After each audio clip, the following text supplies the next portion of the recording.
أحمد فتح عينه في يوم لقى نفسه مكان غريب، ضلمة حواليه أصوات مرعبة. أحمد كان جوه مغارة كبيرة مش عارف يطلع منها، لا ده مش عارف أصلا يشوف فيها حاجة. وفي وسط حالة الرعب دي أحمد اكتشف إنه معاه كشاف هينور له طريقه ويقدر يخرج من المغارة دي. لو أنت مكان أحمد هتشغل الكشاف وتطلع من المغارة ولا لا؟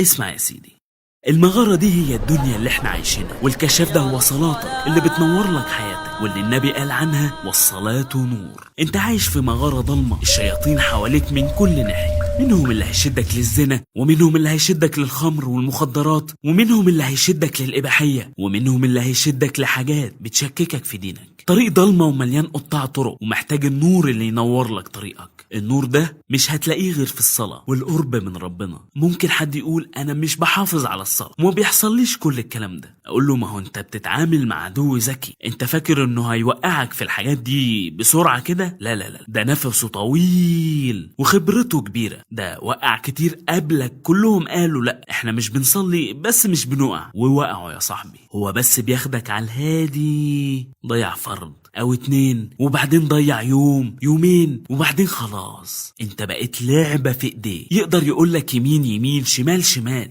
طب ايه الحل؟ الحل انك تقطع الحلقة دي من اولها، بانك اول حاجة تحافظ على صلاتك جماعة في المسجد للشباب طبعا، وفي اول وقتها للبنات.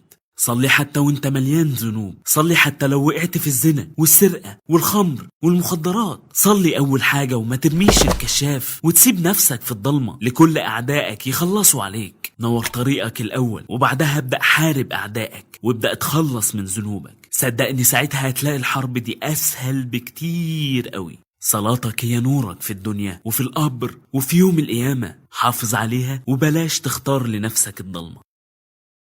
رسائل